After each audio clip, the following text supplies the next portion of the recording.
Movie release ಆಗಿದೆ, ನಿಮ್ಮ ಕನಸದು, ಅದ್ರ ಬಗ್ಗೆ ಏನು? ಎಲ್ರಿಗೂ ಈಗ ಡೆಬ್ಯೂ ಮೂವಿ ರಿಲೀಸ್ ಆಗಿದೆ. ಏನೋ ಒಂದು ಆಸೆ ಇಟ್ಕೊಂಡು ಇಷ್ಟು ವರ್ಷದ ಎಫರ್ಟು, ನಾವು ಇಂಡಸ್ಟ್ರಿಗೆ ಬಂದೊಂದು 15 ವರ್ಷ ಆಯಿತು. ಇಷ್ಟು ವರ್ಷದಿಂದ ಒಂದು ಒಳ್ಳೆ ಸಿನಿಮಾ ಮಾಡಬೇಕು ಅನ್ನೋ ಒಂದು ಕನಸುಗಳಿತ್ತು. ಆ ಕನಸು ಈ ಸಿನಿಮಾ ಮುಖಾಂತರ ಇವತ್ತು ನನಸಾಗಿದೆ. ಸಿನಿಮಾ ರಿಲೀಸ್ ಆಗಿದೆ, ಒಳ್ಳೆ ರೆಸ್ಪಾನ್ಸ್ ಇದೆ. ಈಗ ಸಿನಿಮಾ ನೀವೇ ನೋಡಿದಂಥ ಆಡಿಯನ್ಸ್ಗಳೆಲ್ಲ ಆ ಸಿನಿಮಾ ಕನೆಕ್ಟ್ ಆಗ್ತಿದ್ದಾರೆ, ಎಮೋಷನಲಿ ಕನೆಕ್ಟ್ ಆಗ್ತಿದ್ದಾರೆ. ಅದು ಖುಷಿ ಕೊಡ್ತಾರೆ.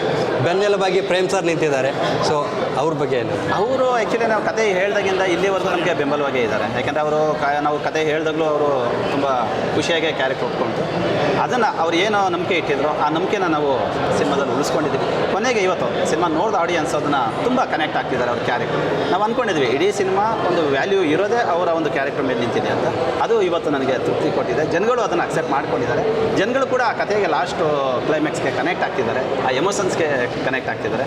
ಅದು ತುಂಬ ಖುಷಿ ಕೊಡ್ತಾರೆ. ಸೊ ಸಿನಿಮಾ ವಿಚಾರಕ್ಕೆ ಬಂದರೆ, ಈಗ ಅಪ್ಪ ಐ ಲವ್ ಯು ಇದು ಒಂದು ತಂದೆ ಪ್ರೀತಿ ಬಗ್ಗೆ ಯಾರು ಅದನ್ನ ತೋರಿಸ್ಕೊಳ್ಳಲ್ಲ ತಂದೆ ಆದವರು. ಸೊ ಅದನ್ನ ನೀವು ತೆರೆ ಮೇಲೆ ತೋರಿದ್ರಿ. ಇದು ನಿಮ್ಮ ನಿಜ ಜೀವನದಲ್ಲಿ ಕೆಲವೊಂದಿಷ್ಟು ಏನಾದರೂ ಆ ಥರ ಇನ್ಸಿಡೆಂಟ್ಸು ನೀವು ನೋಡಿರತಕ್ಕಂಥ ಏನಾದರೂ ಕಟ್ಟಿಕೊಟ್ಟಿದ್ದೀರಾ? ಅಲ್ಲ, ನಮ್ಮ ಮನೇಲಿ ನಡೆದಿಲ್ಲ. ಯಾಕೆಂದರೆ ನಾನು ನಮ್ಮ ತಂದೆ ತುಂಬ ಫ್ರೆಂಡ್ಲಿಯಾಗಿದ್ದೀವಿ. ನಮ್ಮ ತಂದೆ ಯಾವತ್ತೂ ನನ್ನ ವಿಷಯದಲ್ಲಿ ಆ ರೀತಿ ಯಾವತ್ತೂ ಬಿಹೇವ್ ಮಾಡಿಲ್ಲ. ನಾನು ಯಾವತ್ತೂ ನಮ್ಮ ತಂದೆ ಬಗ್ಗೆ ಬಿಹೇವ್ ಮಾಡಿಲ್ಲ. ಯಾಕೆಂದರೆ ನನಗೂ ಮದುವೆ ಆಗಿದೆ, ಮಕ್ಕಳಿದ್ದಾರೆ, ಎಲ್ಲರೂ ಇದ್ದಾರೆ.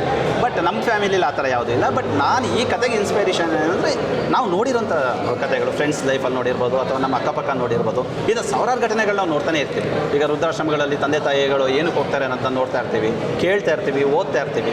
ಸೊ ಆ ಥರ ಇನ್ಸಿಡೆಂಟ್ಗಳು. ಆಮೇಲೆ ನಮ್ಗೆ ಗೊತ್ತಿರೋಂಥ ಕೆಲವು ಮನೆಗಳಲ್ಲಿ ತಂದೆ ಮಕ್ಕಳ ಮಧ್ಯೆ ನಡೆದಿರೋಂಥ ಇನ್ಸಿಡೆಂಟ್ಗಳು, ಈ ಥರ ರಿಯಲಿಸ್ಟಿಕ್ಕಾಗಿ ನಡೆದಿರೋಂಥ ವಿಷಯಗಳನ್ನ ಇಟ್ಕೊಂಡು ನಾವು ಈ ಕಥೆನ ಪ್ಲ್ಯಾನ್ ಮಾಡ್ತೀವಿ. ತಬ್ಲಾ ನಾನಿ ಸರ್ ಬಗ್ಗೆ ಆ್ಯಕ್ಟಿಂಗ್ ಪರ್ಪಸ್ ಅಂದರೆ ಅದು ಕೆಂಪ್ಕೊಂಡು ಅದನ್ನ ಒಂದು ಫ್ಲೋದಲ್ಲಿ ಮಾಡೋದಾಗ ಅದೊಂದು ಪಾತ್ರವಾಗಿ ಅವರು ಅದಕ್ಕೆ ಸಂಪೂರ್ಣವಾಗಿ ನ್ಯಾಯ ಒದಗಿಸಿದ್ದಾರೆ. ಯಾಕಂದರೆ ಅವರು ತುಂಬ ವರ್ಷಗಳಿಂದ ಸ್ನೇಹಿತರಾಗಿರೋದ್ರಿಂದ ಪ್ರತಿಯೊಂದು ಹಂತದಲ್ಲೂ ಅವ್ರು ನನಗೆ ಸಪೋರ್ಟಿವ್ ಆಗಿರ್ತಾರೆ.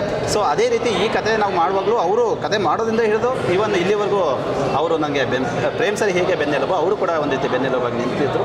ಆ ಕತೆ ಅವ್ರಿಗೆ ಗೊತ್ತಿದ್ದರಿಂದ ಅವರೇ ಸಂಪೂರ್ಣವಾಗಿ ಆ ಕತೆನ ಅವರು ಇನ್ವಾಲ್ವ್ ಆದರು. ಸೊ ಅದು ತೆರೆ ಮೇಲೆ ತುಂಬ ಚೆನ್ನಾಗಿ ಬಂದಿದೆ, ಅದೇ ಖುಷಿ ಆಗ್ತದೆ. ಸಿನಿಮಾದಲ್ಲಿ ಒಂದು ನೀವು ಹೇಳ್ತೀರಿ ಅಂದರೆ ಕಾಮನ್ ಆಗಿ ಎಲ್ಲರೂ ಮಕ್ಕಳನ್ನ ದತ್ತು ತೊಗೊತಾರೆ, ಬಟ್ ಇಲ್ಲಿ ನೀವು ಒಂದು ಬೇರೆದನ್ನು ಹೇಳಿದ್ದೀರಿ. ಸೊ ಆ ಥಾಟ್ ಬಂದಿದ್ದು ಹೇಗೆ? ಇಲ್ಲ, ಅದು ಒಂದು ತಂದೆ ವ್ಯಾಲ್ಯೂಸ್ನ ನಾವು ಹೇಳಬೇಕು ಅಂತ ವಿಷಯ ಇತ್ತು.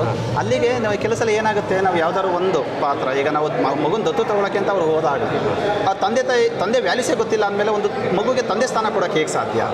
ಸೊ ಅದು ಅವರಿಗೆ ಕಾಡಕ್ಕೆ ಶುರು ಆಗುತ್ತೆ. ಈಗ ನಾವು ಜನರಲಾಗಿ ಯೋಚನೆ ಮಾಡಿದಾಗ ನಾವು ಯಾರಿಗಾರು ಒಂದು ಒಳ್ಳೇದು ಮಾಡಬೇಕು, ಒಳ್ಳೇದನ್ನು ನಾವು ಹೇಳ್ತೀವಿ ಅಂದಾಗ ನಾವು ಫಸ್ಟ್ ಒಳ್ಳೇದನ್ನು ಮಾಡಿರಬೇಕು. ಆಗ ಅವ್ರಿಗೆ ಅದನ್ನು ಒಳ್ಳೇದನ್ನ ಹೇಳೋಕ್ಕೆ ಸಾಧ್ಯ. ನಾವು ಕೆಟ್ಟವರಾಗಿ ಇನ್ನೊಬ್ರಿಗೆ ಒಳ್ಳೆಯದಾಗು ಅಂತ ಹೇಳೋಕ್ಕಾಗಲ್ಲ. ಅದೇ ರೀತಿ ಫಸ್ಟ್ ಆ ಪ್ರೀತಿನ ನಾನು ಅನುಭವಿಸೇ ಇಲ್ಲ, ಮತ್ತೊಂದು ಮಗು ನಾನು ತಂದೆ ಸ್ಥಾನ ಹೇಗೆ ಕೊಡೋಕ್ಕೆ ಸಾಧ್ಯ? ಹಾಗಾಗಿ ಫಸ್ಟ್ ತಂದೆ ಪ್ರೀತಿನ ಅನುಭವಿಸ್ತೀನಿ, ಆಮೇಲೆ ಬೇಕಾದ್ರೆ ಮಗುಗೆ ಆ ಸ್ಥಾನ ಕೊಡ್ತೀನಿ. ಅಂದರೆ ಆ ಸ್ಥಾನಕ್ಕೆ ಒಂದು ವ್ಯಾಲ್ಯೂ ಬರಬೇಕು, ಒಂದು ಫುಲ್ಫಿಲ್ ಮಾಡಬೇಕು. ಸೊ ಆ ಥಾಟ್ಸಲ್ಲಿ ನಾವು ಮಗು ಬದಲು ತಂದೆನ ದತ್ತು ತೊಗೊಂಡು ಅಲ್ಲಿ ತಂದೆ ವ್ಯಾಲ್ಯೂಸ್ ಅದನ್ನು ಅರ್ಥ ಮಾಡಿಕೊಂಡು ಅದನ್ನು ಅನುಭವಿಸಿ ಆಮೇಲೆ ನಾನು ಒಂದು ಮಗುಗೆ ದತ್ತು ತೊಗೊಂಡು ಅದಕ್ಕೆ ನಾನು ಇದನ್ನು ಕೊಡ್ತೀನಿ, ಜೀವನ ಕೊಡ್ತೀನಿ ಅಂತ. ಸೊ ಆ ಆ್ಯಂಗಲಿಂದ ನಾವು ಅದನ್ನು ಯೋಚನೆ ಮಾಡೋದು. ಸೊ ಫೈನಲಿ ಕರ್ನಾಟಕ ಜನತೆಗೆ ಏನಂತ ಹೇಳಿ? ಕರ್ನಾಟಕ ಜನತೆಗೆ ಹೇಳೋದೊಂದೇ, ಇಂಥ ಒಂದು ಒಳ್ಳೆ ಕಾಂಟೆಂಟ್ ಸಿನಿಮಾ ಮಾಡಿದ್ದೀವಿ.